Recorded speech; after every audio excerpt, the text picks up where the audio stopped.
Good evening, everybody. When I said last month that it was going to be a November to remember, I never could have dreamed what happened a week ago.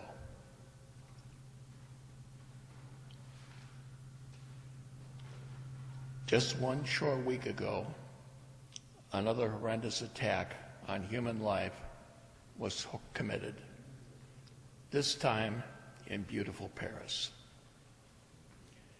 These deadly assaults are occurring with a frequency that is impossible to ignore. May the answer to this non-ending evil be solved once and for all, so that more such suffering at the hands of man may be put to an end forever. May God help us.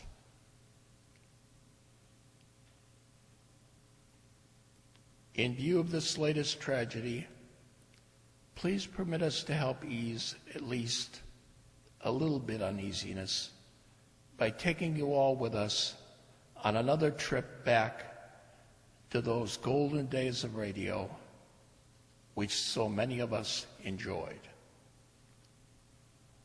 Tonight, the Riverside Township Radio Players present The New Adventures of Sherlock Holmes and Gunsmoke.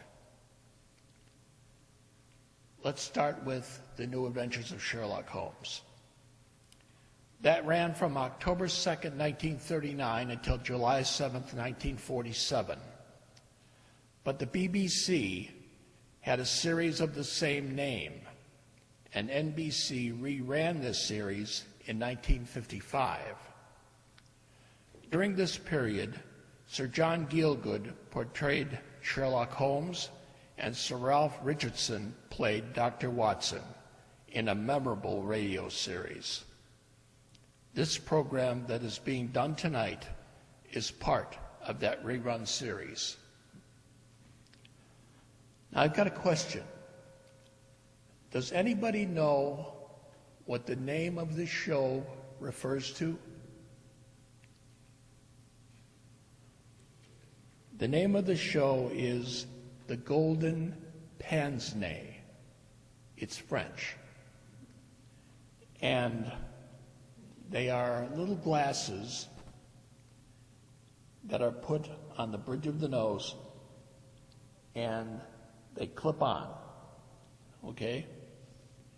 There's a TV product that's being offered now that they think is fooling everybody, you know, but it's not a new product. It's been around a long, long time, but that is a pince. So, just to clear that up. The pince referred to in the show figures prominently in the plot. And now we present Mr. Sherlock Holmes in The Golden Pince.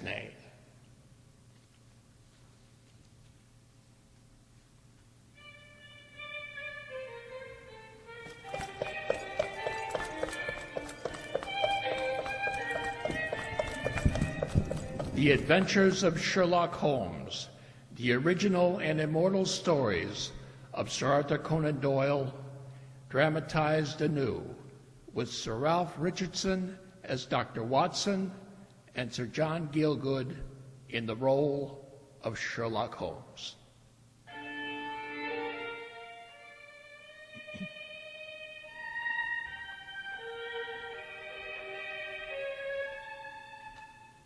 It was a wild, tempestuous night towards the close of November 1894. Holmes and I sat together in the silence all the evening. Outside, the wind howled down Baker Street, plus the rain beat fiercely against the windows. On such a night, we were not at all pleased to hear a cab draw up at our door and the ring of the bell. Oh, come in, Hopkins. I hope your police profession will have designs upon us on a night like this. Pull up a chair, won't you, and warm your toes. Thank you, Mr. Holmes. I suppose it must be something important to bring you here at this hour, and in such a gale. It is indeed, Mr. Holmes. I've had a bustling afternoon, I promise you, on the Yoxley case. I caught the last train back to town and came straight on by cab from Charing Cross. Dear, dear, that means, I suppose, that you're not quite clear about the case. I can make neither head nor tail of it. There's no motive, Mr. Holmes, and that's what bothers me. A man killed, and no reason on earth why anyone should wish him any harm. Very well, let's hear about it. It happened in the house of an old man called Professor Coram. He's a semi-invalid, keeps to his bed half the time.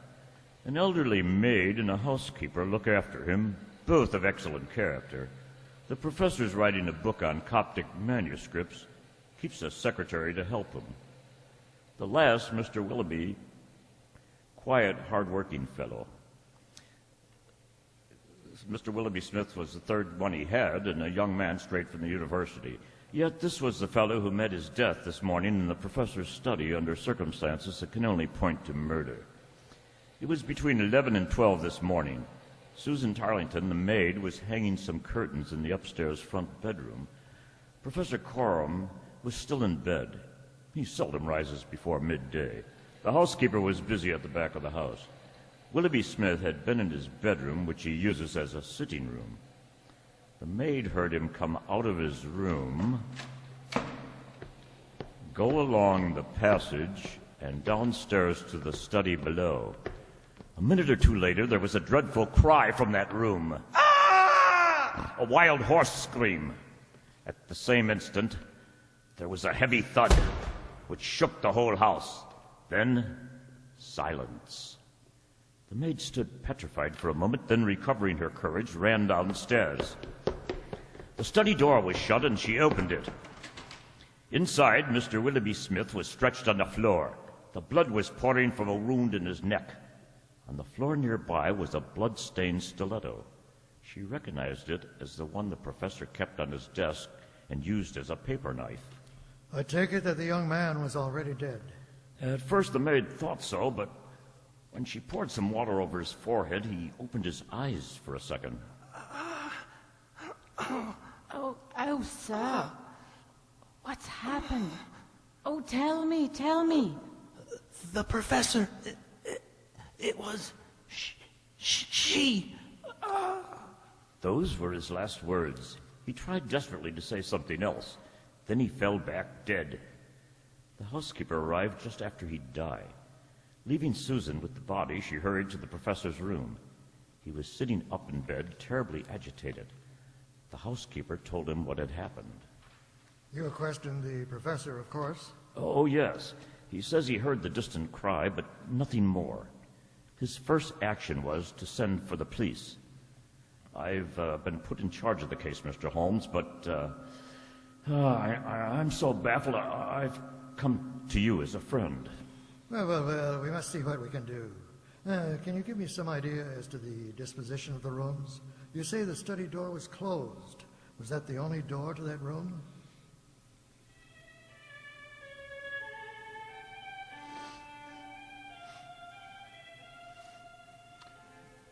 There were 3 doors to the study, the one by which the maid and Willoughby Smith had entered, and the 2 other doors at the opposite end of the room. Of these, one led by way of a corridor to the professor's room. The other led by a similar corridor to the back door of the house, which was unlocked. There could be little doubt but that the murderer had entered this way, and there was no other way of which he or she could possibly have left without meeting the maid at one door or running into the professor's bedroom by way of the other.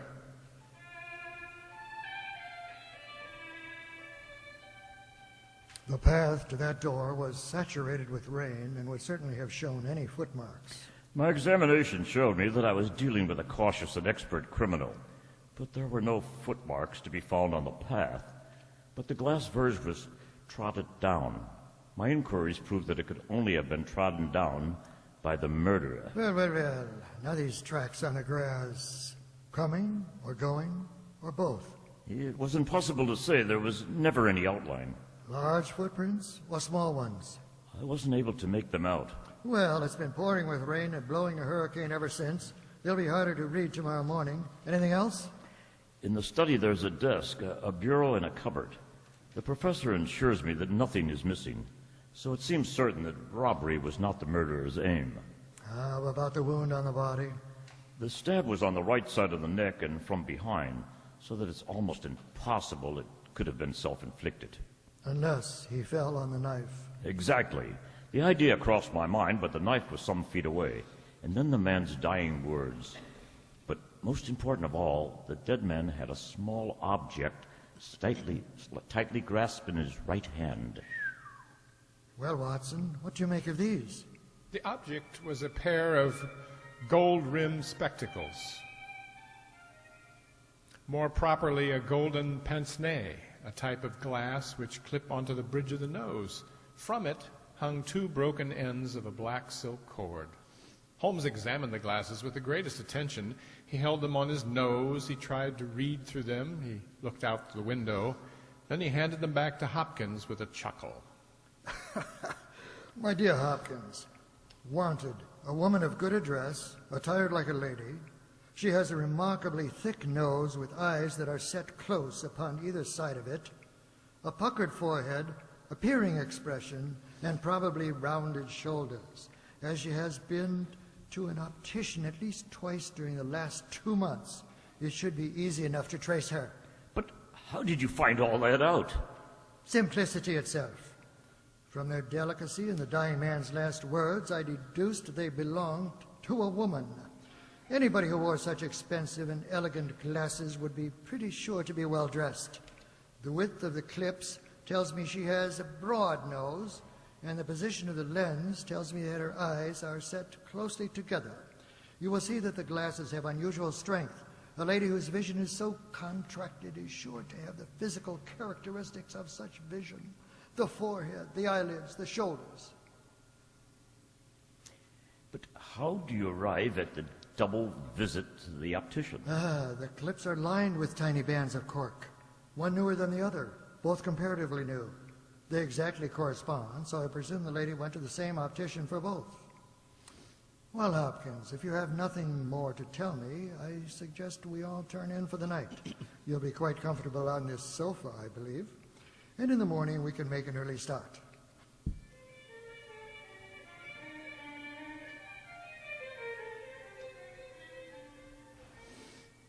The gale had blown itself out the next day, but it was a bitter morning when we started on our journey.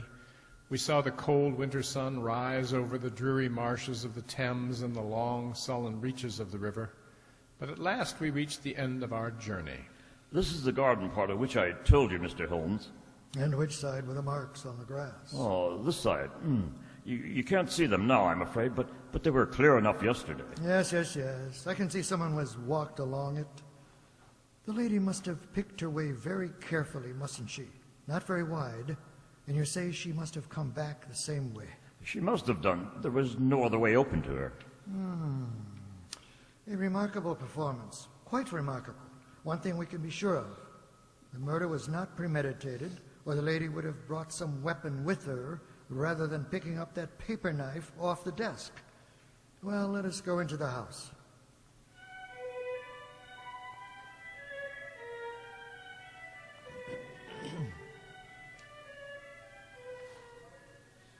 We entered the back door and advanced along the corridor to the door of the study. As the floor was covered with coconut matting, there was nothing to be learned from it. When we reached the study, Holmes conducted his usual thorough examination of the walls, floor, and furniture. Before the bureau, he paused. Hello. A scratch on the lock of the bureau.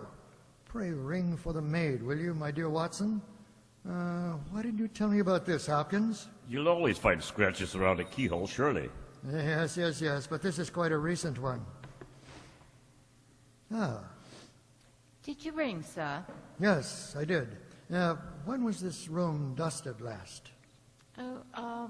Yesterday, sir. I did it myself. Did you notice this scratch? No, sir. I didn't. I'm sure you didn't.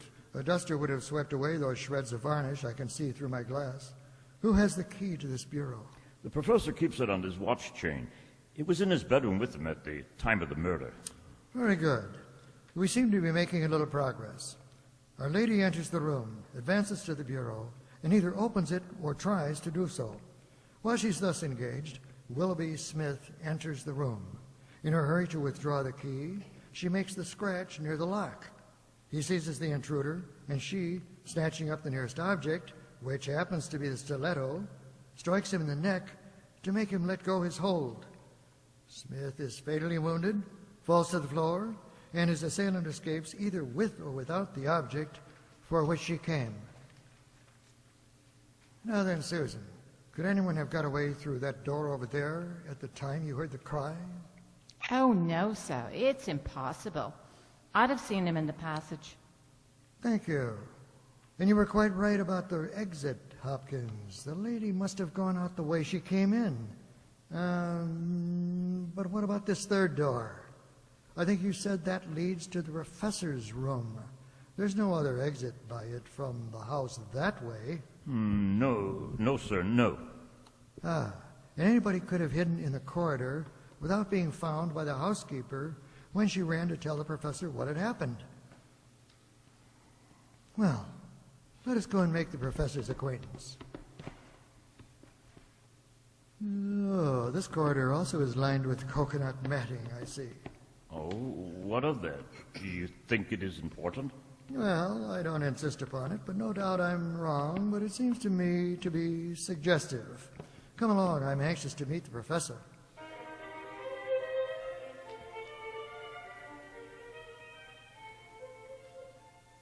They passed down the passage, which was the same length as the one which led to the garden. As Hopkins knocked at the door, Come in. Good morning, Professor. May I present Mr. Sherlock Holmes and Dr. Watson?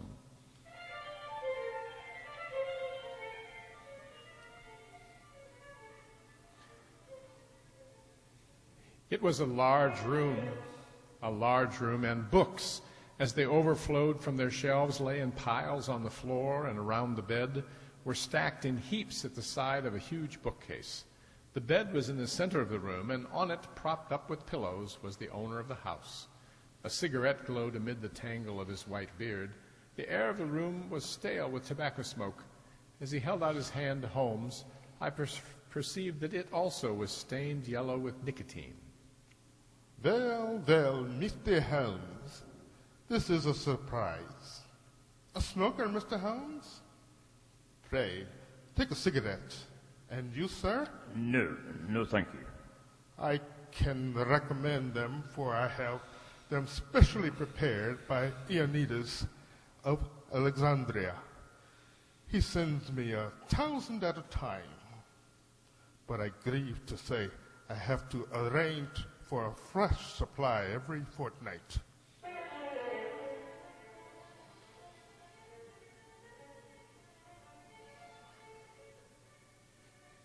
Though Holmes was as much addicted to his briar pipe, I'd never known him to accept a cigarette before. Indeed, he seemed on the point of refusing it on this occasion when, changing his mind, he accepted it and began to smoke with a strange, nervous rapidity. Tobacco and my work. But now, only tobacco allows for a fatal interruption to my book. Who could have foreseen such a terrible tragedy? So estimable a young man. I assure you, after a few months of training, he was an admirable assistant. What do you think of the matter, Mr. Holmes? I'm afraid I've not yet made up my mind, Professor. I shall indeed be indebted to you if you can throw light where all is dark to us. To a poor bookworm, an invalid as myself, such a blow is paralyzing. Well, I will do everything in my power to clear it up. By the way, I found these cigarettes unusually good. Oh, Might I... but of course. Please help yourself. Thank you. Most delightful to the palate. Quite a refreshing change for me, Watson.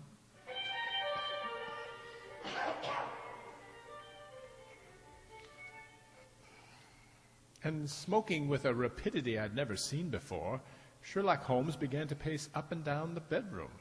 Holmes continued to pace up and down the room, still smoking feverishly, as he listened to the sonorous flow of speech.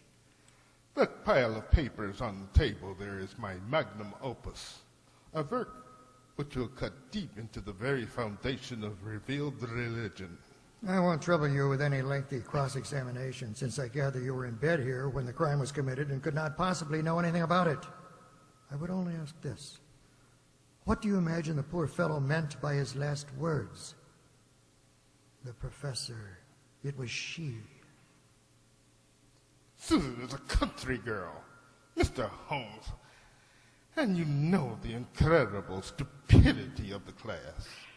I fancy the poor fellow murmured some incoherent, delirious words, and she twisted them into this meaningless message. I see. And you have no explanation yourself of the tragedy. Possibly an accident. Possibly a suicide. We must apologize for having disturbed you for so long, Professor Coram. I promise we shan't intrude on you again until after lunch. I'll have another look around the garden, if I may, and at 2 o'clock report to you anything that may have emerged in the meanwhile.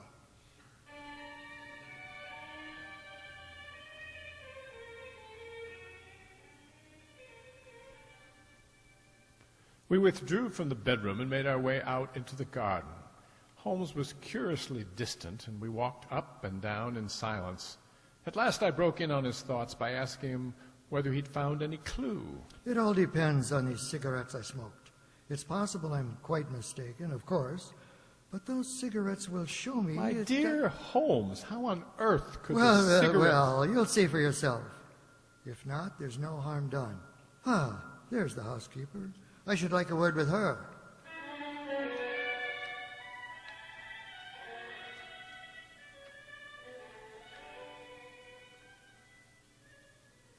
Yes, Mr. Holmes. It's as you say, sir. He does smoke something terrible. All day and sometimes all night, sir. Needs help. Well, I don't know whether it's better or worse with smoking. Ah, but smoking as much as that kills the appetite, doesn't it? Well, I don't know about that, sir. I mean, I suppose the professor eats hardly anything at all. Well, he's variable. I'll say that for him. I'll wager he took no breakfast this morning and won't face any lunch after all those cigarettes I saw him get through. Well, you're wrong there, as it happens. He had a remarkably big breakfast this morning, and I'm surprised myself. Well, since I came into that room yesterday and saw young Mr. Smith lying there on the floor, I couldn't bear to look at food. Oh, well, it takes all sorts to make a world. As you say, Mrs. Marker, it takes all sorts to make a world.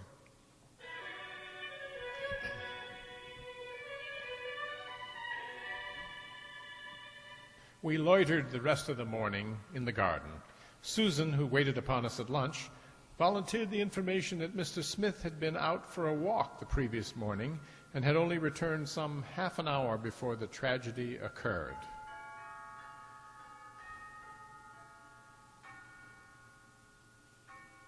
"2 o'clock, gentlemen. We can now go up and have it out with our friend the professor." Well, Mr. Holmes, have you solved this mystery yet? Another cigarette after your lunch? Ah, thank you. Oh, dear. How careless of me.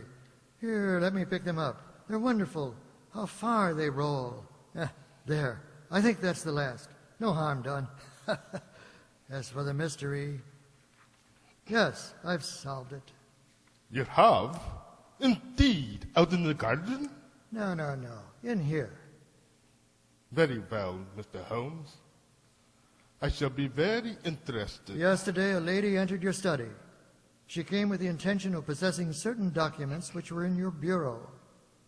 She had a key of her own. I've had an opportunity of examining yours, as you may remember, but I didn't find that slight discoloration which a scratch made on the varnish of the bureau would have produced. So you weren't an accessory. She came, as far as I can read the evidence, to rob you without your knowledge. In the first place, she was seized by your secretary whilst relocking the bureau and stabbed him with a knife in order to escape. I fancy the stabbing was an unhappy accident, but I'm convinced the lady had no intention of injuring him seriously. A murderess doesn't come unarmed, but horrified by what she had done, she rushed wildly away from the scene of the tragedy. Unfortunately for her, she had lost her glasses in the scuffle, and as she was extremely short-sighted, she was really helpless without them. She ran down a corridor, as she thought, by the time one she had seen as she entered the study, and only when it was too late did she realize she had taken the wrong door in the wrong passage, and that her retreat was cut off behind her. What was she to do? She couldn't go back. She couldn't remain where she was. She must go on. And she went on. She went through the corridor, pushed open the door, and found herself in this room. All very fine, Holmes. But there's one little flaw in your splendid theory.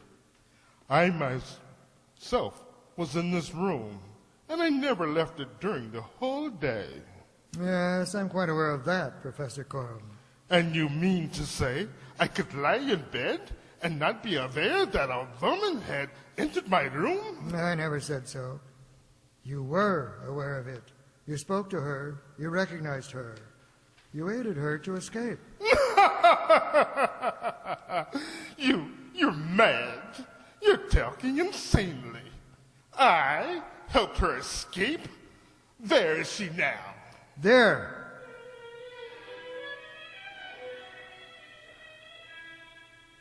Even as Holmes spoke, a woman stepped out from behind the big bookcase. I saw at once that she had the exact physical characteristics that Holmes had divined. What with her short sight and the sudden bright light that blinded her, she stood as one dazed, blinking about her to see who we were. I give myself to you, sir.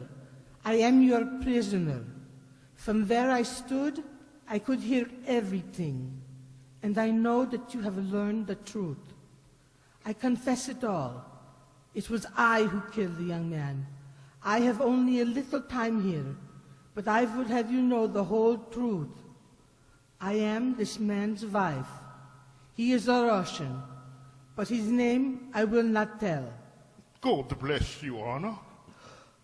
Oh, why should you cling so hard to that wretched life of yours, Sergei? It has done harm to many and good to none, not even to yourself. However, it is not for me to give you away. I have enough upon my soul since I crossed the threshold of this cursed house.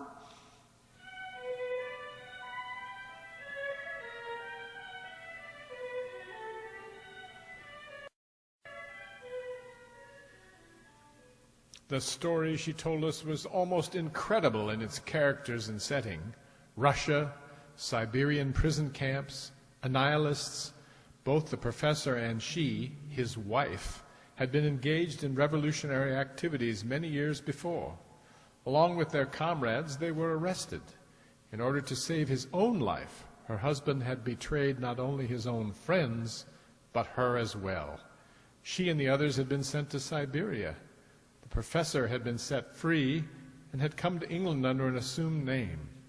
Not content with that little piece of villainy, he had left an innocent man suffer along with the guilty. He was so good, unselfish, loving, all that my husband was not. He hated violence and wrote forever, dissuading me from such a cause. Those letters of his would have saved him. So would my diary in which I had written about him and our secret love. My husband found and kept both the diary and the letters. He hid them and tried to swear away the young man's life. In this he failed. But Alexis was sent to Siberia, where he is still working in a salt mine. When my sentence had been served, I followed my husband to England, and after months of searching, I discovered where he was living.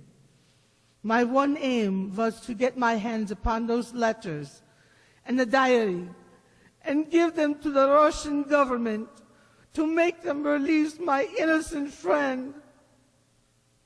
Yesterday, I took the papers. The rest is as you said. 2 points are not clear to me, madam. How did you come to have a duplicate key to the bureau? I had employed a private inquiry agent to take a position as my husband's secretary. It was your last secretary, Sergei, who left so suddenly. He told me where the papers must be kept, and he gave me a wax impression of the key, but he would go no farther. I understand. And yesterday, as you were coming to get those papers, you met a young man in the street. It was the young man I killed. I asked him to wait at the professor's house. I did not realize who he was. That explains it all. Smith had told you about the meeting. Professor, hadn't he done that? As soon as he came in. That was what he meant afterwards by his dying words. He was trying to say who his assistant was. That woman he told you about some few minutes before. But stop her!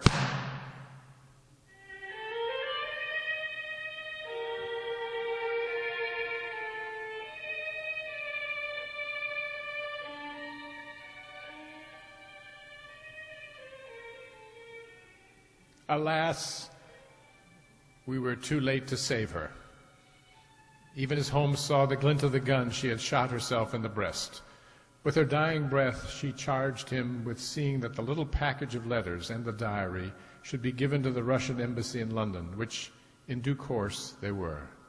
And as we traveled back to Baker Street that night, Holmes at last condescended to explain how the mystery had been solved.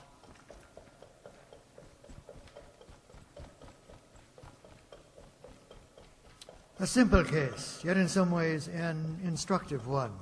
It hinged on the outset on the Pince nez. It was clear to me from that strength of glasses that the wearer would be almost blind without them.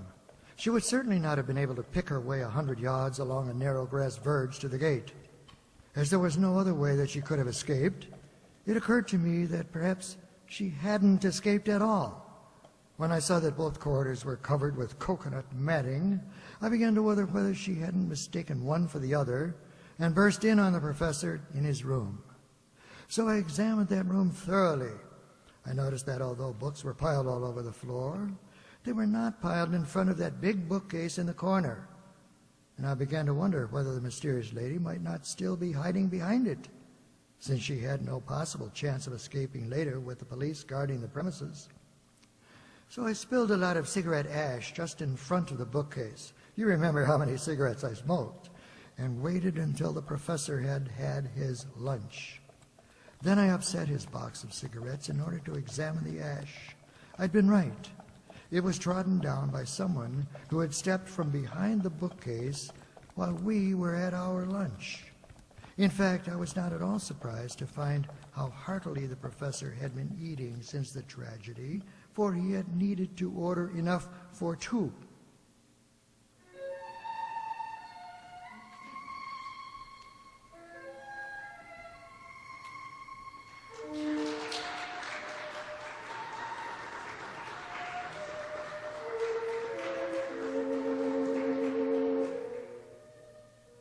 The Adventures of Sherlock Holmes was based on the original stories of Sir Arthur Conan Doyle, and they were dramatized anew by the group in front of you.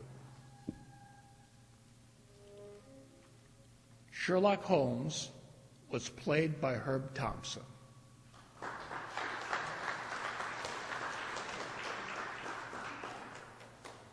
Dr. Watson was played by Walt Kobelik.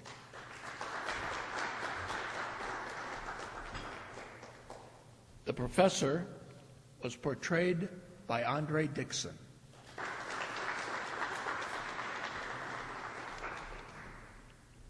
Willoughby and our sound effects man were rendered by Marty McNulty.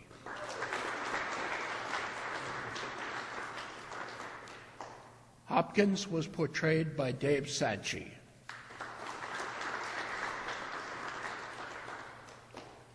The maid was played by Kathy Juarez.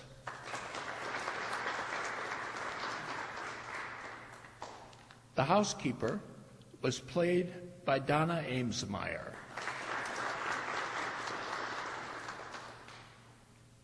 Anna was played by Sue Godzinski.